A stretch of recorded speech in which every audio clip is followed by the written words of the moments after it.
Defence sector में भारत ने बड़ा कदम उठाया है। मंगलवार को रक्षा मंत्री राजनाथ सिंह ने एडवांस्ड मीडियम कॉम्बैट एयरक्राफ्ट यानी कि एमका कार्यक्रम के एग्जीक्यूशन मॉडल को मंजूरी दे दी है।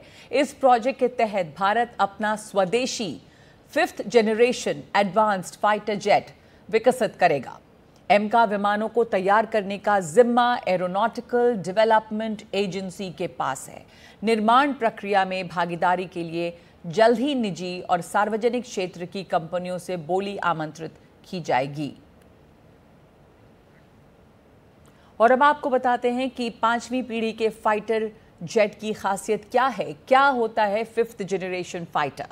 तो 5th generation fighters stealth technique से लैस आधुनिक लड़ाकू विमान हैं। सुपर क्रूज उड़ान की क्षमता है 5th जनरेशन फाइटर में और रडार से बचने में ये सक्षम होते हैं, यानी कि रडार की पकड़ में नहीं आते हैं 5th जनरेशन फाइटर। पहले से बेहतर सेंसर सुविधाएं होती हैं जो कि सटीक हमले में मदद करते हैं। 5वीं पीढ़ी के फाइटर की ये है खासियत। तो 5वीं पीढ़ी के फाइटर्स की तो खासियत हमने आपको बताई। अब आपको ये बताते हैं कि दुनिया में कौन कौन से वो देश हैं जिनके अपने 5वीं पीढ़ी के फाइटर हैं। अमेरिका के पास F-22 रैप्टर, F-35 फाइटर हैं। ये 5th जनरेशन फाइटर हैं, F-22 रैप्टर और F-35। रूस के पास Su-57 5वीं पीढ़ी का एडवांस्ड एयरक्राफ्ट है।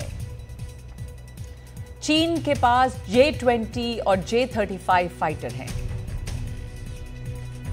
तुर्की ने अपना कान फाइटर बनाने का दावा किया है, जो तुर्की का कहना है कि 5th जनरेशन फाइटर है। उधर दक्षिण कोरिया में KAI F-21 का निर्माण जारी है, अभी बना नहीं है लेकिन दक्षिण कोरिया इसे बना रहा है।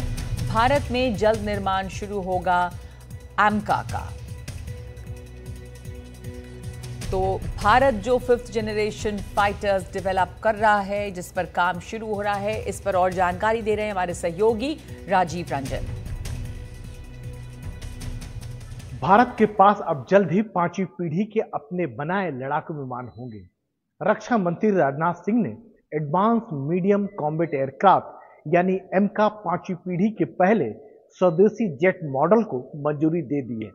भारत ने स्वदेशी तकनीकों के सहारे विकसित किए जाने वाले एमका विमानों को तैयार करने का जिम्मा एरोनॉटिकल डेवलपमेंट एजेंसी ADA को सौंपा है। खास बात यह है कि इन लड़ाकू विमानों के निर्माण के क्षेत्र में निजी कंपनियों को भी आमंत्रित किया गया है। जल्द ही ADA एक्सप्रेशन ऑफ इंटरेस्ट जारी कर निजी और सार्वजनिक क्षेत्र की कंपनियों से बोली आमंत्रित करेगा। इसका मतलब यह है कि सरकार अब 5वीं पीढ़ी के लड़ाकू विमानों के उत्पादन में तेज रफ्तार चाहती है।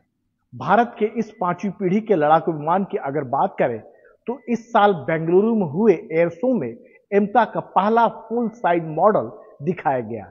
इसकी रफ्तार करीब 2500 किलोमीटर प्रति घंटा है। यह विमान सिंगल सीटर और डबल इंजन वाला है। इसका वजन 25 टन है। यह मल्टी रोल तो है ही, साथ ही अटैक के साथ साथ डिफेंस भी कर सकता है। यह विमान स्टेल्थ तकनीक से बना होगा, जिसे दुश्मन के रडार पकड़ नहीं पाएंगे। यह विमान 10 घंटे तक उड़ान लगातार भर सकता है। सबसे बड़ी बात यह है कि यह विमान भारतीय वायुसेना की जरूरतों के हिसाब से तैयार हो रहा है। इसमें 11 हार्ड पॉइंट बने हैं, यानी 11 तरह के हथियार इसमें लगाए जा सकते हैं। इसमें ज्यादातर वेपन अंदर होते हैं जो बाहर से दिखाई नहीं पड़ते। एमका की पहली उड़ान 2028 में होने की उम्मीद है।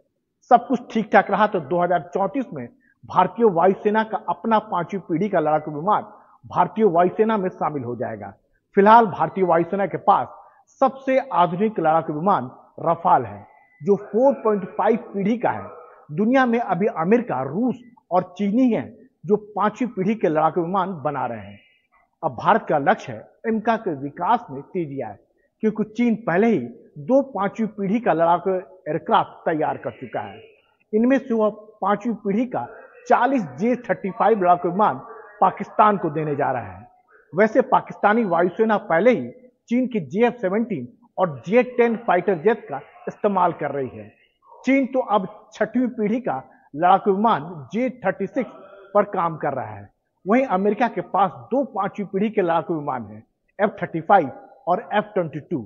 वहीं रूस के पास Su-57 5वीं पीढ़ी का लड़ाकू विमान है। भारत अगर अमेरिका या रूस से 5वीं पीढ़ी का कोई एयरक्राफ्ट लेने का फैसला करता है तो वह भारत को मिलने में कम से कम 7 से 10 साल लग ही जाएंगे। भारत के लिए असली चिंता वाली बात तब होगी जब चीन पाकिस्तान को 5वीं पीढ़ी का एयरक्राफ्ट देगा। ऐसे में देखना दिलचस्प यह होगा कि भारत अपनी तात्कालिक जरूरतों को कैसे पूरा करता है।